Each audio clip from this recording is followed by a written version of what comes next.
సభాధ్యక్షులు లక్ష్మణ్ రెడ్డి గారికి, పెద్దల ప్రసాద్ గారికి, స్థానిక శాసనసభ్యులు నజీర్ అహ్మద్ గారికి, గౌరవనీయులు తులసిరెడ్డి గారికి, నా స్నేహితుడు వైవి గారికి, మాణిక్య ప్రసాద్ గారికి, భాజపా నాయకులు పాతూరు నాగభూషణ్ గారికి, రవితేజ గారికి, రామచంద్రరాజు గారికి, కన్నా మాస్టర్ గారికి అందరికీ నమస్కారం. ఈ సభకు వచ్చినటువంటి అనేక మంది గొప్పవాళ్ళు ఉన్నారు, వాళ్ళందరికీ కూడా నమస్కారాలు. నేను గుంటూరులోనే చదువుకున్నాను. నేను జర్నలిజంలో వెళ్ళడానికి గుంటూరులో జరిగిన సభలు, సదస్సులు, సమావేశాలకు హాజరవడమే కారణం. నేను నిజానికి ఇంజనీరింగ్ కోసం ఇక్కడికి వచ్చాను. మారిపోయి జర్నలిజంలో ప్రవేశించడానికి ఈ గుంటూరే కారణం. ఈ వెంకటేశ్వర విజ్ఞాన మందిరంలో 1981లో ఆంధ్రప్రదేశ్ రజతోత్సవాలు జరిగినప్పుడు అన్ని కార్యక్రమాలకు హాజరయ్యాను. నేను విద్యార్థినప్పుడు, ఇంటర్మీడియట్ చదువుకుంటున్నాను. అట్లనే పుచ్చలపల్లి సుందరయ్య గారు లాంటి మహానుభావులు కూడా ఇదే హాల్లో వారిని చూశాను, విన్నాను. ఇంకా చాలామంది గొప్పవాళ్ళు, నీలం సంజీవ్ రెడ్డి గారు, బాబు జగజ్జీవన్ రామ్ గారు, ఇందిరాగాంధీ గారు, మొరార్జీ దేశాయ్, వాజ్పేయి, అడ్వాణి ఇట్లాంటి మహామహులందరూ Gandhi park, police parade grounds, ఈ హాల్లో ఇవన్నీ కూడా విని ప్రేరణ పొంది నేను జర్నలిజంలో ఒక ఓనమాలు దిద్దుకోవడానికి ఉపయోగపడింది. నేను ఇక్కడి నుంచి నేరుగా ఇక్కడ ఏసీ కళాశాలలో చదువుకున్నాను. ఇక్కడ చదువుకున్న తర్వాత నేరుగా ఈనాడు జర్నలిజం స్కూల్లో ఒక ట్రైనీ జర్నలిస్ట్గా అవకాశం వచ్చి అక్కడే శిక్షణ పొంది ఈనాడులోనే గత 39 సంవత్సరాలుగా ప్రయాణం సాగిస్తున్నాను. రామోజీరావు గారు ఒక విశ్వవిద్యాలయం. ఆయన ఇక్కడ చాలామంది ప్రముఖులు పేపర్ చదవడం ద్వారా రామోజీరావు గారితో వ్యక్తిగత సంబంధ బాంధవ్యాలు ఉండడం ద్వారా రామోజీరావు గారి గురించి తెలుసు. కానీ రామోజీరావు గారితో గత 39 సంవత్సరాలుగా కలిసి ప్రయాణం చేస్తున్న వారి శిష్యరికంలో ఉన్నటువంటి నాకు వారి వ్యక్తిత్వానికి సంబంధించినటువంటి కొన్ని అంశాలు ఇక్కడ ఉన్నటువంటి చాలామందికి, ముఖ్యంగా యువత ఇక్కడ తెలియజేస్తే కొంతైనా వాళ్ళు అంత గొప్పవాడు ఎలా అయ్యాడు అనే విషయాన్ని తెలుసుకొని వారు కూడా తమ జీవితాల్లో అన్వయించుకుంటే అవి ప్రయోజనం కలుగుతున్న ఉద్దేశంతో నేను దగ్గరగా చూసినటువంటి దాదాపు 2500 సుదీర్ఘమైనటువంటి సమావేశాల్లో రామోజీరావు గారితో పార్టిసిపేట్ చేశాను. ఆయన ఎక్కడికి వెళ్తే అక్కడికి నేను ఒక క్వాలిటీ సెల్ ఇన్ఛార్జిగా రామోజీరావు గారు ఎక్కడ ప్రయాణం చేస్తే అక్కడికి వెళ్ళి అక్కడ సమీక్షా సమావేశంలో పాల్గొనే అదృష్టం కూడా నాకు కలిగింది. నేను ఈనాడు జర్నలిజం స్కూల్ ప్రిన్సిపల్గా 24 సంవత్సరాలుగా ఉన్నాను. సో అది కూడా నాకు చాలామంది విద్యార్థులు కొత్తగా తెలుసుకోవడానికి కూడా నేను ఒక విద్యార్థిగానే నేర్చుకున్నాను అక్కడ. సో అందుకని రామోజీరావు గారి జీవితంలో ఉన్నటువంటి మేలు గుణాల గురించి నేను ఎక్కువ చెప్పను. ఎందుకంటే రామోజీరావు గారి విశ్వవిద్యాలయం చెప్పాను కదా, ఆయన గురించి ఒక రోజంతా మాట్లాడవచ్చు, అంటే మైన్యూట్ డీటెయిల్స్లకు వెళ్తే. కానీ రామోజీరావు గారిలో ఉన్నటువంటి 3 గుణాల గురించి, ఆయన క్రమశిక్షణ, ఆయన సాహసం, ధైర్య సాహసాలు, ఆయన విశ్వసనీయత, ఈ 3 గుణాల గురించి నాకు తెలిసినటువంటి అంశాలు చెప్పడానికి ప్రయత్నం చేస్తాను. ఇవి చెప్పే ముందు ఒక వ్యక్తి ఎట్లా ఉన్నతికి ఎదుగుతాడు అనే దానికి పుల్లారెడ్డి గారు, అంటే జి పుల్లారెడ్డి, స్వీట్స్ వ్యాపారం చేసి పుల్లారెడ్డి గారు 1940లో 50లో కర్నూలు బస్టాండ్లో మజ్జిగ అమ్మేవారు. ఆయన చాలా గొప్పవాడైపోయి ఇప్పుడు హైదరాబాదులో సేల్స్ ట్యాక్స్ ఉన్నప్పుడు ఎక్కువ సేల్స్ ట్యాక్స్ పే చేసే మొదటి వ్యక్తి, రెండో వ్యక్తులు రామోజీరావు గారు, పుల్లారెడ్డి గారే. పుల్లారెడ్డి అంత గొప్పవాడు అవడానికి కారణాలు వాళ్ళ స్ఫూర్తి ప్రదాత కసిరెడ్డి వెంకటరెడ్డి గారు చెప్పారని. వాళ్ళ పుల్లారెడ్డి స్వీట్స్కి ఎక్కడికి వెళ్ళినా కూడా ఒక పట్టం కట్టి ఉంటుంది. చిన్న విషయాలు, నీ ముడి సరుకులు నువ్వే కొని తెచ్చుకో, చిన్న విషయం. అంటే ఒక వ్యాపారంలో వృద్ధి రావడానికి, ఒక ప్రజా జీవితంలో ఒక ప్రాచుర్యం పొందడానికి నీ ముడి సరుకులు నువ్వే కొని తెచ్చుకో. జోకే అప్పుడు 1 తులం పోయినా పర్వాలేదు, తక్కువ జోకకు, అంటే తూకం వేసేటప్పుడు. పాకశుద్ధి ఎంత ముఖ్యమో వాక్శుద్ధి కూడా అంతే ముఖ్యం. మామూలుగా స్వీట్స్లో దాన్ని ప్రాసెసింగ్, దాన్ని బాగా వంట చేయడానికి, స్వీట్ బాగా తయారు చేయడానికి పాకం పట్టడం, దాంతోపాటు వాక్శుద్ధి కూడా ముఖ్యమే. అది మొన్న ఎప్పుడో వారం క్రితం చేసినటువంటి స్వీట్ నిన్ననే వచ్చినాయి, ఇవాళ ఉదయం వచ్చినాయి అని చెప్తారు. పాకశుద్ధి ఎంత ముఖ్యమో వాక్శుద్ధి కూడా అంతే ముఖ్యం. నువ్వు తినేదే నీ పని వాళ్ళకు పెట్టు. నువ్వు రుచి చూసి బాగుంటేనే అమ్ము, లేకపోతే అమ్మకు. ధనికుడు కొన్నా, దరిద్రుడు కొన్నా, అంటే పేదవాడు కొన్నా కూడా ఒకే ధరకు అమ్ము. చిన్న ప్రిన్సిపల్స్, ఈ 6 ప్రిన్సిపల్స్ ఉంటాయి. ఇవి కనుక ప్రాక్టీస్ చేస్తే ఎవరైనా వృద్ధిలోకి వస్తారు. ఏ వ్యాపారం అయినా వృద్ధిలోకి వస్తుంది. అంటే ఒక ట్రస్ట్ వర్దినెస్, దాంట్లో ఉన్నటువంటి వ్యాపారంలో ప్రాచుర్యం పొందడానికి, వ్యాపారంలో రాణించడానికి ఈ ఫండమెంటల్ ప్రిన్సిపల్స్ ఎవరైనా పాటించాలి. రామోజీరావు గారు కూడా అదే చేశారు. రామోజీరావు గారు ఒక కఠోరమైనటువంటి క్రమశిక్షణకి మారుపేరు. ఆయన ఎంత క్రమశిక్షణ అంటే అవన్నీ కూడా ఆయన సాధారణమైనటువంటి గ్రాడ్యుయేట్. ఇక్కడ ఉన్న చాలా మంది కంటే తక్కువ మార్కులతో డిగ్రీ పాస్ అయినటువంటి వ్యక్తి. నాకు చదువు అంటే ఎప్పుడు ఆసక్తి ఉండేది కాదు. అసలు ఆయన చదువులు ఇప్పుడు ఉన్నటువంటి స్కూల్ ఎడ్యుకేషన్ మీద, యూనివర్సిటీ ఎడ్యుకేషన్ మీద ఆయనకు నమ్మకం లేదు. ఈ ఎడ్యుకేషన్ సరైనటువంటి ఎడ్యుకేషన్ కాదు, మనిషిలో ఉన్నటువంటి ప్రతిభని బయటికి తీసుకొచ్చే ఎడ్యుకేషన్ కాదనేది ప్రగాఢమైన నమ్మకం. ఇది ఇప్పుడే కాదు, మన ఏన్షియంట్ లిటరేచర్లో కూడా ఉంది. వివేకానంద చెప్పాడు, education is nothing but realisation of your inner potentiality. మనలో ఉన్నటువంటి ప్రతిభని బయటకు తీసుకురావడమే ఎడ్యుకేషన్. మన ఎడ్యుకేషన్ అవి చేయటం లేదు అనేది రామోజీరావు గారి ప్రగాఢం.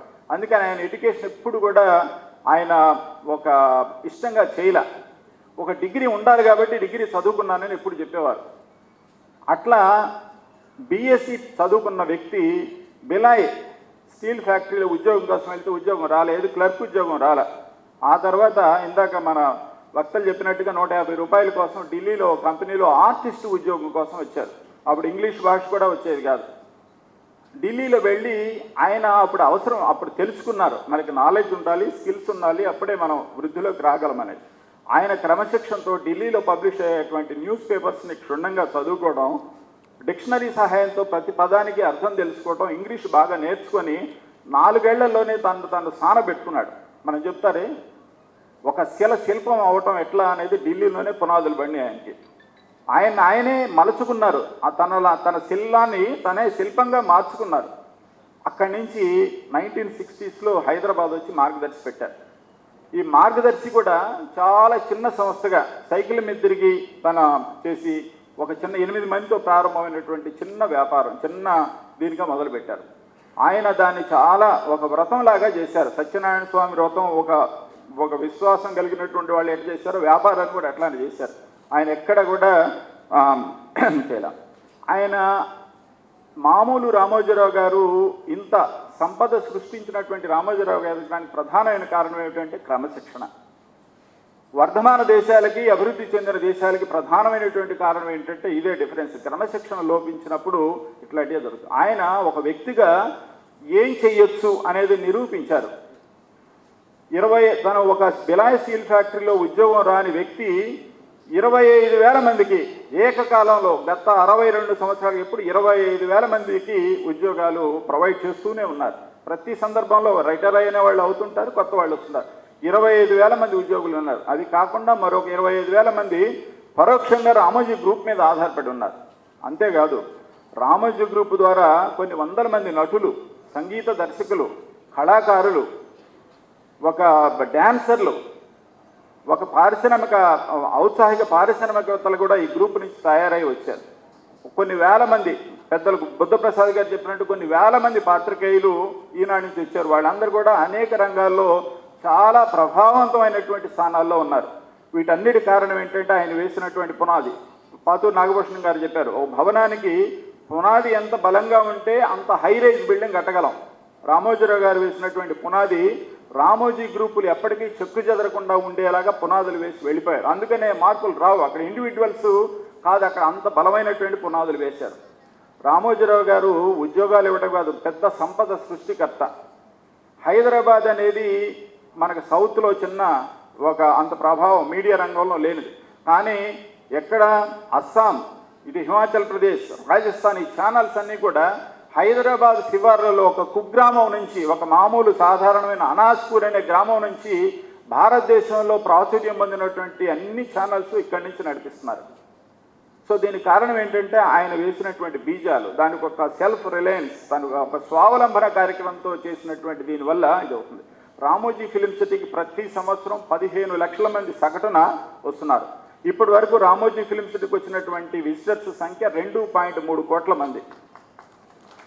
అంటే ఒక రాష్ట్రం సైజ్ అంతా అంతమంది సందర్శించారు. ప్రతి సంవత్సరం 15 లక్షల మంది వస్తున్నారు. హైదరాబాద్కి అంత, తెలుగు వాళ్ళకి అంత ఖ్యాతి వచ్చింది. ఒక రామోజీ ఫిలిం సిటీ ద్వారా కట్టినటువంటి పన్నులు కేంద్ర రాష్ట్ర ప్రభుత్వాలకు 2,500 కోట్ల రూపాయలు. ఇది సంపద సృష్టి. దీనివల్ల కొంత ఉద్యోగాలు వస్తాయి, దేశానికి ఆదాయం పెరుగుతుంది. ఇవన్నీ కూడా ఆయన స్వయం కృషితో ఒక ఉద్యోగం రాని వ్యక్తి చేసినటువంటి సంపద సృష్టి. ఆయన దాదాపు 3120 సినిమాలు రామోజీ ఫిల్మ్ సిటీలో నిర్మాణం ఉన్నాయి. వీటన్నిటి కారణం ఏమిటంటే ఆయన ప్రధానమైన కారణం ఏమిటి అని అంటే ఆయన క్రమశిక్షణతోనే ఇవన్నీ కూడా సాధించారు. ఇక్కడ చెప్పదలుచుకున్న పాయింట్ ఏంటంటే ఒక మనిషి తలచుకుంటే ఎవరైనా సాధించవచ్చు. మేము జర్నలిజం స్కూల్లో ఉన్నటువంటి ప్రతి విద్యార్థి కూడా చెప్పేది ఏమిటంటే ఒక మనిషి సంకల్పం కనుక చేసుకుంటే ఇక్కడున్న ప్రతి ఒక్కరు కూడా రామోజీరావు గారి లాగా ఎదగవచ్చు. అది ఆయన నిరూపించారు. సాధారణమైనటువంటి స్థాయి నుంచి ఆ స్థితికి ఎదగడం వెనుక కఠోరమైనటువంటి దీక్ష క్రమశిక్షణ ద్వారా అవి సాధించవచ్చు. ఆయన మామూలు ఇది వ్యక్తిగత జీవితంలో కూడా అంతే. ఆయన ఎప్పుడు కూడా తెల్లవారుజామునే లేస్తారు. సూర్యోదయానికంటే ముందే ఎప్పుడు లేస్తారు. ఆయనకు అత్యంత ఇష్టమైన పని ఏమిటి అని ఒకసారి అడిగాం. ప్రతిరోజు సూర్యోదయాన్ని చూడడం అని చెప్పారు. 4 గంటలకే లేస్తారు. ఒకరోజు నేను మధ్యాహ్నం వెళ్ళా, 3:30కి సమావేశానికి వెళ్తే ఆయన ఆ రోజు చాలా బాధపడుతున్నారు. ఎందుకంటే నేను ఆ రోజు 4 గంటల తర్వాత లేచాను, ఒక 5 నిమిషాలు ఆలస్యంగా అన్నారు. అంత కఠినమైనటువంటి క్రమశిక్షణతో ఆయన 1960 నుంచి ఇప్పటి వరకు కూడా ఆయన ప్రతిరోజు గంట సేపు నడుస్తారు. 60 ఏళ్ల వరకు గంట నడిచేవారు. 60 ఏళ్ల నుంచి ఆరోగ్యాన్ని పరిరక్షించుకోవడం కోసం 75 నిమిషాలకు పెంచారు. ఆయన ఇప్పుడు వరకు నడిచిన నడక ఇక్కడి నుంచి చంద్రుడి దాకా ఖాళీ నడకను వెళ్ళి మళ్ళీ తిరిగి వస్తే ఎంత దూరం అంత దూరం నడిచారు. 7,70,000 కిలోమీటర్లు నడిచారు. అంత ఆ క్రమశిక్షణ. ఆహారపు అలవాట్లో కూడా అంతే పర్ఫెక్ట్గా. ఆయన సమయపాలనకి ఆయన పెట్టింది పేరు. ఖచ్చితంగా ప్రారంభిస్తారు. ఆయన భోజన సమయం కానీ, నడక కానీ, పత్రిక కానీ, లేవటం కానీ, పడుకోవటం కానీ, చూడటం కానీ. ఒకసారి డాక్టర్ భరత్ అని ఆయన ఫ్యామిలీ డాక్టర్ ఒకరోజు ఆయన మందులు ఇచ్చారు. మందులు ఇస్తే అంటే నేను ఆయనతో సన్నిహితంగా ఉన్నాను కాబట్టి కొన్ని విషయాలు మీకు తెలిస్తే మనిషి ఎదగడానికి సమయపాలన ఎంత అవసరం ఉందని చెప్పడానికి ఒకరోజు ఒక మందు ఇచ్చారు. ఎప్పుడు వేసుకోమంటావు అన్నారు. ఉదయం వేసుకోండి అన్నారు. ఉదయం అంటే ఎప్పుడు అన్నారు. బ్రేక్ఫాస్ట్ చేసినాక వేసుకోమని అన్నారు. అట్లా కాదయ్యా, టైం చెప్పు. 7:30, 8, 7:15 అంటే అంత ప్రెసిషన్. టైం అంటే టైం. అంత పర్ఫెక్ట్గా ఆయన సమయపాలన పాటించారు. అందుకనే ఆయన ఆ స్థితికి వచ్చారు. సో అందువల్ల మనిషికి క్రమశిక్షణ వ్యక్తిగత జీవితంలో, వృత్తిగత జీవితంలో కూడా క్రమశిక్షణ చాలా చాలా ముఖ్యం. ఆయన ద్వారా ఆఫీస్కి రావడం కూడా సరిగ్గా గీత అటు ఇటు కాకుండా 10 గంటలు అవుతుంది ఉదయం. ఆయన ఎక్కడైనా పెళ్లికి వెళ్ళినప్పుడు కూడా మనకి పెళ్లి కార్డులు ఇస్తారు. 11:14 ముహూర్తం అంటారు. ఆయన సరిగ్గా 11:10 వెళ్తారు. పెళ్లి అక్షంతలు వేసి వచ్చేస్తారు అంతే. సో అంత ప్రెసిషన్ ఉంటుంది ఆయన సమయపాలన. సో ఆయన ఎదగడానికి అది ప్రధానమైన కారణం. రెండోది ఏమిటి అంటే ధైర్యం. ఆయన సాహసికుడు. బేసికల్గా మనిషి నిర్ణయం చాలా బలంగా తీసుకుంటే అంతే. మైక్రోసాఫ్ట్ వాళ్ళు ఒక సర్వే చేశారు. ప్రపంచంలో ఉన్నటువంటి ఒక 100 మంది అత్యంత సంపన్నులు, billionaires, top billionaires in the 100 billionaires in the world 100 మందిని తీసుకొని ఈ 100 మందిలో ఉన్నటువంటి 4 కామన్ క్వాలిటీస్ ఏమిటి అనేది ఒక పరిశోధన చేస్తే అందులో ఒకటి ఏమిటి అంటే దే ఆల్వేస్ స్టే ఫోకస్డ్. ఎప్పుడు కూడా లక్ష్యం మీదే దృష్టి ఉంటుంది. వాళ్ళు ఎప్పుడు కూడా వాళ్ళు వ్యక్తిగత ఆరోగ్యం మీద శ్రద్ధ వహిస్తారు. వాళ్ళు ఎక్కువ చదువుతారు. అండ్ 4వది ఏమిటంటే they are adventurous, they are bold to take decisions. నిర్ణయాలు బలంగా తీసుకుంటారు. తీసుకున్న నిర్ణయానికి కట్టుబడి ఉంటారు. రామోజీరావు గారిలో ఈ 4 లక్షణాలు కూడా ఉన్నాయి. రామోజీరావు గారు ఈ టాప్ 100 బిలియనీర్స్లో లేరు, కానీ 4 లక్షణాలు. ఆయన విపరీతంగా చదువుతారు. సో అందుకని ఆయనలో ఉన్నటువంటి గొప్ప గుణం ఏమిటంటే ధైర్యం. చాలా ఏదైనా నిర్ణయం తీసుకుంటే వెనక్కి వెళ్ళరు ఇక. సో అంత బలమైనటువంటి తీసుకుంటారు. 2022 నవంబర్ 14 నుంచి ఆంధ్రప్రదేశ్లో ఉన్నటువంటి 32 మార్గదర్శి కార్యాలయాల్లో ఒక్క చిట్టు కూడా నడవట్లా. కొన్ని 100 కోట్ల రూపాయలు వ్యాపారం మొత్తం పోయింది. అంత పెద్ద సంస్థ 37 బ్రాంచులు. ఎక్కడ శ్రీకాకుళం నుంచి అనంతపురం దాకా ఉన్నటువంటి జిల్లాల్లో 37 కార్యాలయాల్లో దాదాపు 2,000 మంది సిబ్బంది ఒక్క పని లేదు. లాస్ట్ 1.5 yearsగా 2000 నవంబర్ నుంచి ఇప్పటి వరకు లేదు. 22 నెలలు ఇంతవరకు ఒక్క కార్యక్రమం. కానీ ఒక్క రోజు కూడా దాని గురించి వెనక్కి తగ్గలేదు. దాని గురించి ఒక్కరికి ఫోన్ చేయలేదు. ఒక్కరు కూడా ఇది నష్టాన్ని భరించుకోవడానికి ఎక్కడ ఏం లేదు. దానికి జంకు లేకుండా తను చేయాల్సిన పని. అందుకని ఆయన ఆత్మగౌరవం దగ్గర ఎక్కడ ఇది ఉండదు. అంత అదే. ఇది ఇప్పుడే కాదు, 2006లో మార్గదర్శి మీద జరిగినటువంటి దాడి సమయంలో కూడా ఒక్కసారి కూడా ఆయన ఎక్కడ ఒక చెలించల. ఒక్కసారి ఒక కేంద్ర స్థానాల్లో ఉన్న పెద్దవాళ్ళకి కానీ ఇక్కడ కానీ ఒక రాయభారం నడపడం కానీ ఒక మాట చెప్పడం కానీ ఇండైరెక్ట్ మెసేజ్ పంపించడం కానీ చేయరు. నేను అవసరమైతే సైకిల్ మీద వచ్చా, మళ్ళీ సైకిల్ వేసుకొని తిరుగుతా, ఐ డోంట్ కేర్ అనేలాంటి వ్యక్తిత్వం అది. మళ్ళీ సైకిల్ వేసుకు వెళ్తానని చాలాసార్లు చెప్పాడు. కుటుంబ సభ్యులు కూడా చెప్పారు, our group is at risk now if something happens. ఎందుకంటే ఆర్థిక సంస్థలు అనేది అతి సున్నితమైనటువంటి వ్యాపకాలు. 1960లో పంజాబ్ నేషనల్ బ్యాంక్ మీద ఒక వదంతి వ్యాప్తి చెందింది, అది దివాలా తీస్తుందని. పంజాబ్ నేషనల్ బ్యాంక్ కార్యాలయాల మీద దేశవ్యాప్తంగా మొత్తం దాడులు జరిగిపోయినాయి. ఖాతాదారులు వచ్చి వాళ్ళన్ని డబ్బులు తీసుకోవడం మొత్తం ప్రెషర్ ఇచ్చేశారు. అసలు అది ఒక మొదటిసారి అట్లాంటిది జరిగింది. దాంతో చిన్నాభిన్నం అయిపోయింది. అప్పటి ఆర్థిక మంత్రి మొరార్జీ దేశాయ్ పార్లమెంట్లో చెప్పాడు, ఈ పంజాబ్ నేషనల్ బ్యాంకు సంబంధించినటువంటి ప్రతి రూపాయికి భారత ప్రభుత్వం పూచి వహిస్తుంది అని చెప్తే అప్పుడు సైలెంట్ అయ్యారు. అంతేకాదు, నిన్న మొన్నటి global trust bank, ICICI bank, ఈ 2 బ్యాంకులు కూడా చిన్న వదంతులు వ్యాప్తే ఎక్కడికక్కడ ఏటీఎంలు కూడా పగలగొట్టి డబ్బులు తీసుకొని వెళ్ళిపోయారు. మార్గదర్శి అంత సున్నితమైనటువంటి వ్యాపారం, ఎందుకంటే ఇది ఒక ప్రైవేట్ లిమిటెడ్ కంపెనీ. అట్లాంటిది 2,75,000 మంది ఉన్నటువంటి ఖాతాదారుల్లో ఒక్కరు కూడా మార్గదర్శికి వెళ్ళి నా డబ్బులు నాకు ఇచ్చే, మీ మీద నాకు నమ్మకం లేదు అని ఒక్కరు కూడా అనలా. సో అట్లా ఆయన చేసుకున్నారు. అది అంత గొప్ప ఇది. దానికి కారణం ఏంటంటే మార్గదర్శిలో ఉన్న ప్రతి పైసాకు పూచి నాది అని ఒకే 4 మాటలు ఈటీవీలో చెప్పాడు. ఈనాడు పేపర్లో పబ్లిష్ అయింది. దాంతో ఎక్కడికక్కడ అందరు 2,75,000 మంది అన్ని ప్రాంతాల భారతదేశంలో ఉన్నటువంటి అనేక రాష్ట్రాల వాళ్ళు ఇక్కడ ఉన్నారు. ఆంధ్రప్రదేశ్, తెలంగాణ అంటే అప్పుడు ఉమ్మడి రాష్ట్రం, అట్లానే కర్ణాటక, తమిళనాడు, ఈ రాష్ట్రాలన్నింటిలో బ్రాంచెస్ ఉన్నాయి, చాలా బ్రాంచెస్. కానీ ఒక్కరు కూడా వెళ్ళి నా డబ్బులు నాకు ఇవ్వమని ఒక్కరు కూడా అడగల.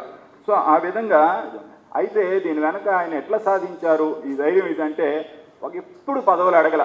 ఎన్టీ రామారావు గారు ఆయనకి రాజ్యసభ పంపించాలని, ప్రణాళికా సంఘం ఉపాధ్యక్షులుగా ఉంచాలని చాలా ప్రయత్నాలు చేశారు. బట్ ఈ never accepted. He never visited any chief minister office also. ఆయనకు అట్లాంటివి కూడా లేదు. ఎప్పుడు కూడా ఒక జర్నలిస్ట్ అనేవాడు తామరాకు మీద నీటి బొట్టులాగా ఉండాలి. తామరాకు మీద నీటి బొట్టు ఇట్లా ఇట్లా అంటుంటే అటు ఇటు కదులుతుంది, కానీ దాన్ని అంటుకోదు. ఆకు మీదే ఉంటుంది కానీ అంటుకొని ఉండదు. సో మనం ఎప్పుడు కూడా అట్లానే ఉండాలి. మనం ఎప్పుడైనా ఎవరిని మనకు విమర్శ చేస్తే కూడా, ఎవరిని చిన్న సాధారణ పాఠకుడు ఉత్తరం రాస్తే కూడా ఆయన వెంటనే రెస్పాండ్ అవుతాడు. మాకు లోపల క్వాలిటీ సెల్ ఉంటుంది, ఆయన ఒక సెక్రటేరియట్ ఉంటుంది, వాళ్ళందరూ కూడా చిన్న వ్యక్తి ఎవరైనా సరే పిట్టల వాని పాలన నుంచి ఒక ఉత్తరం వస్తే కూడా వెంటనే దీంట్లో తప్పు వచ్చింది ఏదని అంటే కూడా వెంటనే పరిశీలించేస్తారు ఒక్కదాన్ని కూడా. ఎందుకంటే ఎవరైనా మనకు విమర్శ చేశారంటే ఆయన అనే మాట ఏమిటంటే, పేపర్ కొన్నాడు, కష్టపడి చదివాడు, పోస్ట్ కార్డు కొన్నాడు, మళ్ళీ సమయం వెచ్చించి ఉత్తరం రాశాడు. ఇన్ని చేసినటువంటి ఒక పాఠకుడు మనకు మిత్రుడు అవుతాడు, మన శ్రేయోభిలాషి. మనకు ఎందుకే కక్ష, వాడు అంత శ్రమపడి అతను చేసిన అతను మనం చేయాలి కదా, అట్లా అంటారు. సో అది తీసుకునే విధానం అట్లా ఉంటుంది. సో అందుకని ఎప్పుడు కూడా ఆయన సాహసం ఎట్లా అంటే, ఏదైనా ఒక ఛాలెంజ్ వస్తే భయపడ్డావు. ఎప్పుడైనా ఏ ఛాలెంజ్ అయినా ఆ సవాల్తో పాటు దాని వెనక ఒక అవకాశం మోసుకొని వస్తుంది ఉండదు. ఒక సముద్రంలోకి వెళ్ళే ఒక పడవ అలని ఆధారం చేసుకొని లోపలికి వెళ్ళినట్టుగా ఒక సవాలు, ఒక కష్టాన్ని ఆధారం చేసుకునే మనం ఎదుగుతామని. గాలిపటం ఎదురుగాలిలోనే ఎగురుతుంది, వాలుగాలిలో కింద పడిపోతుంది. లెనిన్ అంటాడు, శవాలు సముద్రంలో ప్రవాహాలు కొట్టుకొని వెళ్ళిపోతుంటాయి, కానీ మనిషి ఎదురు చూస్తాడు. అందుకని మనం ఎప్పుడు we should never be a dead body, we are a live human being. అందుకని సవాల్ని స్వీకరించాలి అని అందరికీ చేస్తారు. అందుకని ఆయనలో ఆ సాహస గుణం, ధైర్య గుణం, అవన్నీ ఆ స్థితికి రావడానికి ఒకసారి నిర్ణయం తీసుకుంటే మా స్టాఫ్ కూడా ఇచ్చేది అదే. చాలామంది ఇక్కడ మా శ్రీనివాసు, మన ఆంధ్రప్రదేశ్ బ్యూరో చీఫ్, ఇంకా చాలామంది నా స్నేహితులు ఉన్నారు, వెంకటేష్ మేనేజర్, ఇంకా చాలామంది రిపోర్టర్లు, వీళ్ళంతా ఉన్నారు. వాళ్ళందరూ కూడా మనం రాసిన ఎవరైనా విమర్శ చేశారనుకోండి, ముఖ్యమంత్రి కానీ ఎవరైనా సరే, మనం రాసే వార్తలు ఏమైనా తప్పు ఉందా అడుగుతారు. మీరు తప్పు చెప్పొద్దు, తప్పు ఉంటే చంపలేసుకుందాం, తప్పు లేకపోతే గో హెడ్, ఎంత నష్టం వచ్చినా పర్వాలేదు, ఇదే 2 మాటలు. సో అట్లా భరోసా ఇవ్వటం వల్ల మనం అందరూ పూనికి వహిస్తారు. ఒక ఈనాడు సంస్థ, రామోజీ గ్రూప్ సంస్థలు ఏమిటంటే ఒక అత్యంత సాధారణ వ్యక్తులతో కూడినటువంటి అసాధారణ కలయిక. సో అందుకని ఆ సంస్థలు అట్లా కొనసాగుతాయి. ఆయన వండర్స్ చేస్తాడు, మ్యాజిక్ చేస్తాడు ఆయన మనుషులతోటి. సో అట్లా ఆయన, ఎందుకంటే ఆయన క్రమశిక్షణ పాటించడం వల్ల, అంత తల వంచి దాన్ని ఆ పని చేసుకుంటూ వెళ్ళిపోవడం వల్ల అట్లా అవన్నీ కూడా సాధ్యమైనవి. ఆయన మన ఇళ్లల్లో అమ్మలు, అమ్మమ్మలు, నాయనమ్మలు పెట్టుకునే ఒక సాధారణమైన పికిల్ని చూడండి ఇంటర్నేషనల్గా తీసుకెళ్లారు. అందుకని ఎక్కడైనా ఎవరిని అంటే కూడా ఆయన మనం చేసేది మంచి పైన అన్నప్పుడు ఎవరేమి ఇచ్చేసినా కూడా దాన్ని చెల్లించే స్వభావం కాదు. సో అందుకని సాధారణ చాలామంది అంటారు పచ్చళ్ళ వ్యాపారం చేస్తారంటారు. పచ్చళ్ళు మనం తింటాం, మన ఆహారం, మన సంస్కృతి. అంటే ఎగతాళి చేస్తే ఆయన మనం అనేక దేశాలకి ఇప్పుడు ఎక్కడైనా సరే మన తెలుగు వాళ్ళు ఎక్కడికైనా వెళ్తే వాళ్ళకి పెద్ద ప్రధానమైన ఆహారం.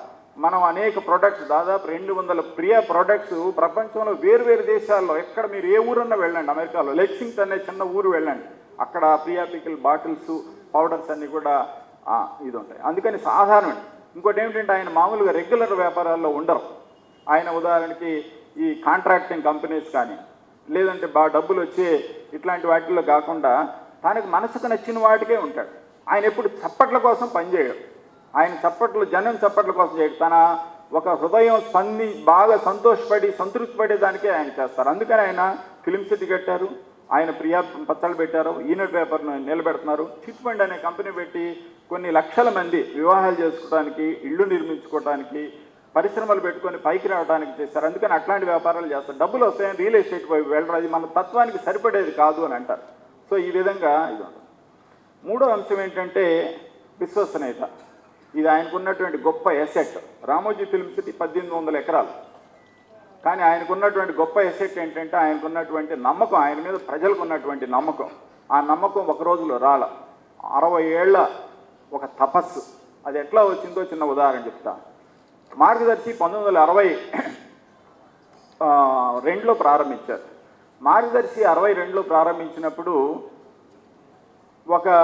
ఆయన వైఫ్ రమాదేవి గారు, ఆవిడ కూడా ఒక చిట్టు వేశారు. ఆవిడకి వచ్చే ఒక రెగ్యులర్ ఇన్కమ్ నుంచి ఒక చిట్టు వేశారు. ఆ బ్రాంచ్ మేనేజర్ ఆయన దగ్గరికి వెళ్ళి ఏం చెప్పారంటే, ఇట్లా మేడం మా దాంట్లో చిట్టు వేశారు, ఈ మధ్య పాడుకున్నారు సార్ అని గర్వంగా చెప్పాడు. ఆయన మొదట అవునా అల్లా. ఆయన అన్నది ఏంటంటే, చిట్టు పాడుకున్నారు కదా, షూరిటీస్ తీసుకున్నారా అని అడిగారు. ఆయన భార్యని షూరిటీస్ తీసుకున్నారా అని అడిగారు.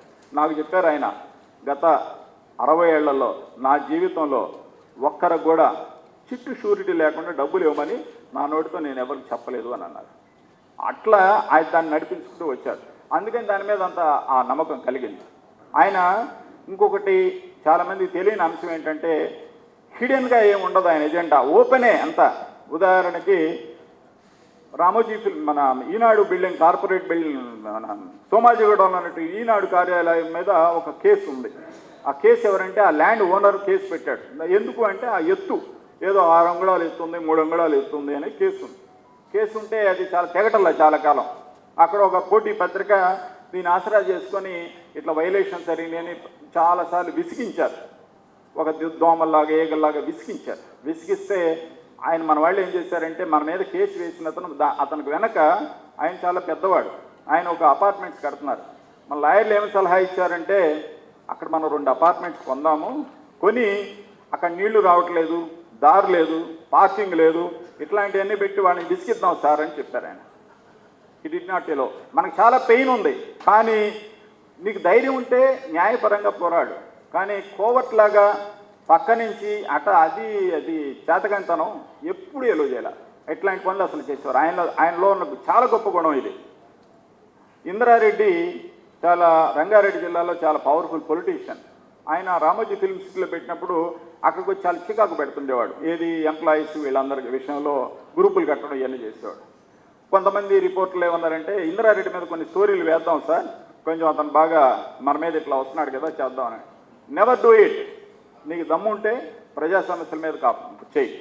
ఇది వేరే వాళ్ళు చూసుకుంటారు. కానీ ఇక్కడ ఇట్లా చేస్తున్నాడు కాబట్టి ఇంకో రకంగా వెళ్ళి ఇంకో కోవర్ట్ ఆపరేషన్ మీరు ఎప్పుడు చేయొద్దు. అట్లా ఆయన క్లీన్గా ఉండడానికి ఎప్పుడు ఎక్కడ ఏమీ లేకుండా ఎంత. అందుకని ఆయన మన పత్రిక ఎప్పుడు కూడా విమర్శకు సిద్ధంగా ఉండాలి. ప్రపంచంలో అందరి గురించి మనం విమర్శలు చేస్తున్నాం కదా, మనం అతీతం ఎట్లా అవుతామో, విమర్శ అయితే మనం క్లీన్గా బయటికి రావాలి. మనం చేసేదే రజక ఉద్యోగం, అన్ని మురికిపోగొట్టే ఉద్యోగం మంది, మనం దానికి ఎందుకు అట్లా చేయాలి అని ఆయన చెప్పేవారు. అట్లా ఆయన విశ్వసనీయత దాన్ని కాపాడుకోవడానికి ఆయన చాలా ఇది చేశారు. చాలా ఆయన మాకు చెప్పే ఇది కూడా, మాకు జర్నలిజంలో కానీ ఇదంతా కూడా పంచసూత్రాన్ని చెప్పేవారు ఆయన. అంటే యాక్యురసీ, ఆబ్జెక్టివిటీ, ప్రొఫెషనలిజం, క్రెడిబిలిటీ, వీటి దగ్గర ఎప్పుడు కూడా మీరు రాజీ పడద్దు. మనకి లాభం వచ్చినా నష్టం వచ్చినా, వార్త పోయినా తప్పైనా ఏదైనా సరే మీరు ఖరారు కాని వార్తను ఎప్పుడు వెయ్యొద్దు అని చెప్పి చాలా ఇదిగా చేశారు. ఆ విధంగా ఆయన అందరికీ చెప్పేది, రామోజీ ఫిల్మ్ సిటీలో ఉన్న ఎంప్లాయీస్, అంటే ఫిల్మ్ సిటీ గ్రూపుల్లో ఉన్నటువంటి ఎంప్లాయీస్ అందరికి చెప్పే మాట ఏమిటి అని అంటే, మీరేమైనా తప్పులు చేస్తే నేను బలహీనపడతా, నేను చెయ్యను, మీరు చెయ్యొద్దు, నన్ను బలహీనపడే పనులు ఏవి చెయ్యొద్దు. కుటుంబ సభ్యులు కూడా అదే ఆయన చెప్తారు. సో అందుకని అందరు కూడా ఆయన రిక్వెస్ట్ అదే ఉంటుంది, చాలా చాలా ఇదిగా ఉంటుంది.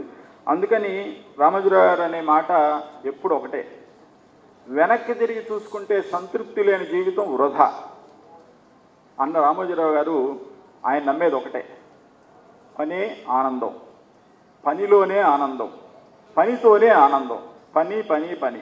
అందుకని ఆయన చివరిలో అన్నది ఏమిటంటే, పని చేస్తూ పనిలోనే నాకు విశ్రాంతి, పని చేస్తూనే చనిపోవాలి, పని చేస్తూనే రాలిపోవాలి. అబ్దుల్ కలాం అంటే నాకు అసూయ, ఎందుకంటే ఆయన ఇట్లా మాట్లాడుతూ ఒరిగి చనిపోయారు. పండిన పండు రాలిపోయినట్టుగా, పండిన ఆకు రాలిపోయినట్టుగా అట్లా పడిపోతే అంత ఆనందం లేదు. చివరికి ఆయన అట్లానే చనిపోయాడు. రిజల్ట్స్ వచ్చినటువంటి సాయంత్రం మాతో గంటన్నర మాట్లాడారు. మేము ఇట్లానే సమావేశం గంటన్నర మాట్లాడారు. చాలా జుబిలెంట్గా ఉన్నారు. ఆ రోజు నేను గురువారం మీటింగ్ పెట్టుకుందామండి అన్న. అంటే గురువారం అంటే 7వ తారీఖు మీటింగ్ పెట్టుకుందామన్నా. అంటే మీరు పెట్టుకోండి, నాకు హుషారుగా ఉంటే వస్తా అన్నారు. అంటే నేను అన్నాను, ఎందుకు అంటే నాది దినదిన గండం 100 ఏళ్ళ ఆయుష్ అన్నారు. నేను అన్నాను, దినదిన గండం తప్పు, 100 ఏళ్ళ ఆయుష్ కరెక్ట్ అండి, మొదటి తప్పు, రెండోది కరెక్ట్ అంటే అది నీ భ్రమ అని అన్నారు. ఆయన ముందుగానే ఊహించారు. ఆయన దార్శనికుడు అంటారు కదా, ఆయన మరణాన్ని కూడా ఆయన ఊహించారు. ఆయన 6 నెలల క్రితమే ఆయన అనేక దశలు అనేక మందిని సిద్ధం చేస్తూ వచ్చారు.